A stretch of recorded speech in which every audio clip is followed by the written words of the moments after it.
Insurance का concept सदियों पुराना था। एंशिएंट युग के लोगों को भी ये क्लियर था कि रिस्क को शेयर कैसे किया जाए। ओल्ड स्क्रिप्चर्स में हमें इसका रेफरेंस मिल जाएगी जो आज की मॉडर्न इंश्योरेंस से मिलता है। ओल्ड स्क्रिप्चर्स में अनफोर्सिन कैलामिटीज से बचने के लिए रिसोर्सेज को पुल करना शामिल। इंश्योरेंस के अर्ली फॉर्मल कम्युनिटीज के बीच में एक अनफॉर्मल या इनफॉर्मल अरेंजमेंट्स थे। इस प्रैक्टिस के अंदर हर एक कम्युनिटीज के मेंबर्स लोग एक ही फंड में इन्वेस्ट करते थे जो उन्हें हडल्स में, जो लोग हडल्स के अंदर है उन्हें हेल्प करने में सहायता करती। ये सिस्टम मेनली ट्रस्ट और म्यूचुअल अंडरस्टैंडिंग के ऊपर बेस्ड था। ये एक सेफ्टी नेट का काम करता था, एक सोशल सिक्योरिटी प्रोवाइड करता था। इसी सिस्टम ने आज के डेट का जो इंश्योरेंस है इसका नींव बनाया। रिस्क शेयरिंग प्रिंसिपल ने इवेंचुअली मॉडर्न इंश्योरेंस का बेस बनाया। ब्रिटिश ईस्ट इंडिया कंपनी का इंडिया में आने के बाद इंडियन इकोनॉमिकल लैंडस्केप में एक बहुत बड़ा चेंजेस नजर आया। शुरुआत और पहला फोकस मरीन इंश्योरेंस के ऊपर से ज्यादा दिया गया एज बिकॉज ट्रांसपोर्टेशन रिस्क उस समय सबसे ज्यादा था। फिर 1818 में फिर oriental life insurance company establishment हुई, जिसे इंश्योरेंस हिस्ट्री में एक सिग्निफिकेंट माइलस्टोन माना जाता है। ओरिएंट इंश्योरेंस कंपनी पहले तो ब्रिटिश ईस्ट इंडिया ब्रिटिश के अंदर ही थे, बट ये स्लोली और सटनली धीरे धीरे इंडियन मार्केट में भी इन्वेस्टर को इन्फ्लुएंस किया। सो इंश्योरेंस इंडस्ट्री में इंडियन मार्केट का जो एंटरप्रेन्योर्स हैं वो लोग इंटरेस्ट दिखाना शुरुआत की। इस एंटरप्रेन्योर ने धीरे धीरे इंश्योरेंस का जो ट्रेंड है वो इंडिया में आगे बढ़ाया। 19th सेंचुरी में फाइनली एक स्ट्रक्चर्ड इंश्योरेंस इंडस्ट्री का फाइनल डेवलपमेंट हुआ। ये जो एक्सपेंशन थी ये एक तरीके से एक सिग्निफिकेंट स्ट्रक्चर का जो बेस ग्राउंड होती है उसे कंसीडर किया गया। 19th और 20th सेंचुरी के बीच में प्रोविडेंट इंश्योरेंस कंपनीज का एक साथ इमर्जिंग हुआ। The Bombay mutual life assurance society 1870s में एस्टैब्लिशमेंट हुई, जो कि फर्स्ट इंश्योरेंस कंपनी जो सोलली इंडिया ओन्ड थी। इन कंपनियों ने लोकल पॉपुलेशंस में इंश्योरेंस को प्रमोट किया, लोगों का हेजिटेशन दूर किया और ट्रस्ट को अर्न किया। इन्होंने और एक काम भी किया, इंडियन कस्टमर के हिसाब से और उनके नीड्स के हिसाब से प्रोडक्ट को कस्टमाइज किया। इन्होंने सेविंग मोबिलाइज किया और ग्रोइंग इंडियन इकोनॉमी में कंट्रीब्यूट किया, इकोनॉमिक ग्रोथ को स्टिमुलेट किया। बहुत सारा चैलेंजेस होने के बाद भी ये इंडियन इकोनॉमी को एक पिक पे पहुंचाया।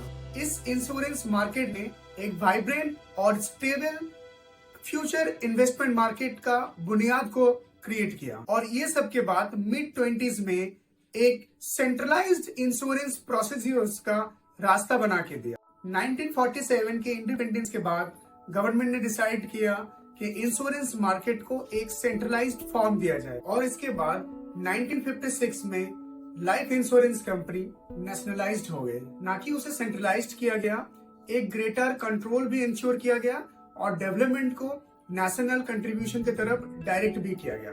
और इसी तरीके से बनी आज की LIC life insurance corporation of India. सारे इंश्योरेंस कंपनीज को कंसोलिडेटेड करने के बाद LIC का इंडियन मार्केट में एक मोनोपोली हो गया और ये पूरे इंडिया में अपने बिजनेस को एक्सपैंड किया। मेन डेवलपमेंट वहीं पे हुई कि एजेंट्स की और रिमोट एरियाज में फर्स्ट कनेक्शन होने के चलते ये उस कोने कोने तक पहुंचा जहां पे आज तक कोई इंश्योरेंस कंपनी नहीं पहुंच पाई। और स्लोली एंड सटनली LIC जो है लाइफ इंश्योरेंस का सिनोनिम बन गया और LIC ने मिलियंस ऑफ इंडियंस के फाइनेंशियल लाइफ्स को सिक्योर करने के लिए एक प्रोमिनेंट रोल प्ले किया। LIC ने इंडिया का मिलियंस ऑफ पीपल का फाइनेंशियल लाइफ को ना कि सिक्योर किया बल्कि उसे एक नया रास्ता दिखाया। अपने मोनोपोली के चलते सर्विसेज प्रॉमिस किया, हेजिटेशन दूर किया, लोगों के तरफ इंश्योरेंस का अवेयरनेस बनाया। और LIC का इसी सक्सेस ने पूरे होल कंट्री में इंश्योरेंस का परसेप्शन को ही चेंज कर दिया। ये इंडियन इंश्योरेंस मार्केट में एक सिग्निफिकेंट टर्निंग पॉइंट था।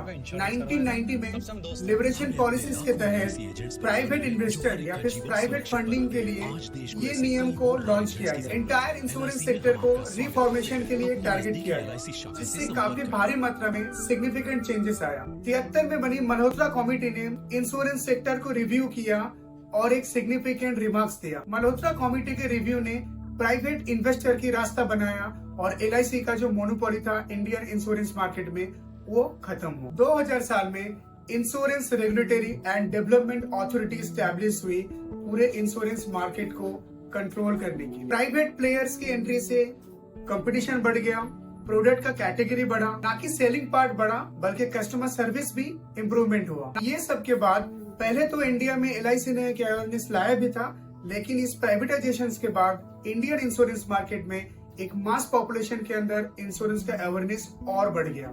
लिबरलाइजेशन ने इंश्योरेंस मार्केट में प्राइवेटाइजेशन के साथ एक नया चैप्टर स्टार्ट किया। इसने इंश्योरेंस इंडस्ट्री के लैंडस्केप को एक ट्रांसफॉर्मेशन दे दिया। 2000 साल में IRDA का एस्टेब्लिशमेंट एक लैंडमार्क इवेंट था। इसने गवर्नमेंट का एक वेल फॉर्म्ड और एक गवर्नमेंट के दिए हुए सिग्नल को वेल डायरेक्शन दिया।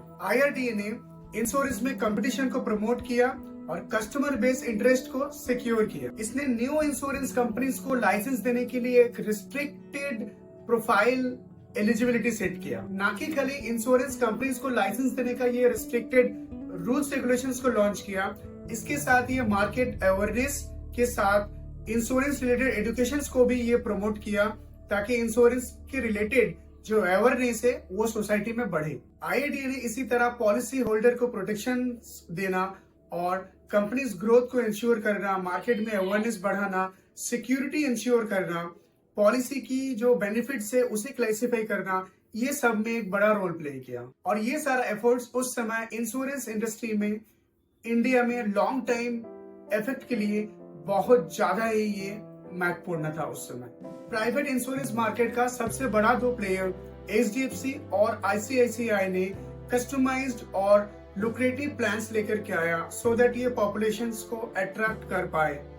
इस प्राइवेट इंश्योरेंस कंपनीज की पॉलिसीज में इंश्योरेंस मार्केट में बहुत ज्यादा ही कंपटीशन बढ़ा दिया सो दैट कस्टमर अपने बेनिफिट्स और नीड के हिसाब से प्लान्स को चूज कर सके। वाइडर कस्टमर्स बेस्ड के लिए ऑनलाइन प्लेटफॉर्म में पॉलिसीज को लॉन्च करना या ऑनलाइन परचेज करना, डिजिटाइजेशन के ऊपर ज्यादा जोर दिया गया सो दैट कस्टमर्स एक पर्टिकुलर एस्पेक्ट का कस्टमर्स और सेगमेंट का कस्टमर ज्यादा मूवमेंट लिए इस दोनों ऑर्गेनाइजेशन की तरफ डिजिटाइजेशन के बाद। और ये सारे एक्टिविटीज से life insurance corporation of India को एक प्रेरणा मिला कि वो भी ये सारे एक्टिविटीज को लाए या फिर अपना जो वर्क कल्चर है उसे इम्प्रूव करे या एक दूसरा दिशा दिखा पाए।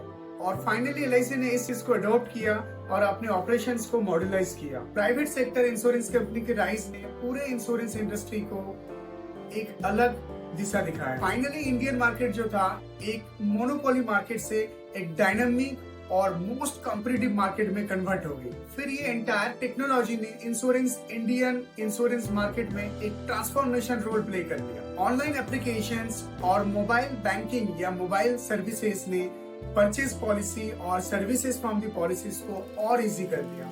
इतना सारा प्रोग्रेस के बाद भी इंडियन इंश्योरेंस मार्केट काफी ज्यादा चैलेंजेस को फेस किया और लो इंश्योरेंस पेनिट्रेशन सबसे ज्यादा एक मेजर कंसर्न बन गई थी। पॉपुलेशन का एक लार्ज सेगमेंट अंडर इंश्योरेंस या फिर विदाउट इंश्योरेंस थे। इतना अवेयरनेस बढ़ाने के बाद भी रिमोट एरिया में पहुंचना और लोगों को इंश्योरेंस के बारे में और कन्वे करना ये एक चैलेंजेस बनती जा रही थी। ये सब के बाद भी Indian insurance market significant growth और एक वाइटल ट्रांसफॉर्मेशन के लिए तैयार है। इंडियन इंश्योरेंस सेक्टर का फ्यूचर ब्राइट है। इंश्योरेंस का बेचने का तरीका, डिजिटाइजेशन, AI की इम्प्लीमेंट, सर्विसेज, मोबाइल एप्स और वेब सर्विसेज ने इंडियन इंश्योरेंस मार्केट का फ्यूचर को बहुत ब्राइट होते हुए दिख रहा है। यही थी आज का छोटा सा video related history of insurance in India. If you need more detail तो आप हमें कमेंट करके बताओ सो दैट मैं नेक्स्ट वीडियो में और डिटेल इन्फॉर्मेशन के साथ आऊंगा। और अगर ये कंटेंट आपको अच्छा लगे तो सब्सक्राइब करना ना भूलें और एक वीडियो पे एक लाइक तो बनता है। Thank you so much. See you in the next video.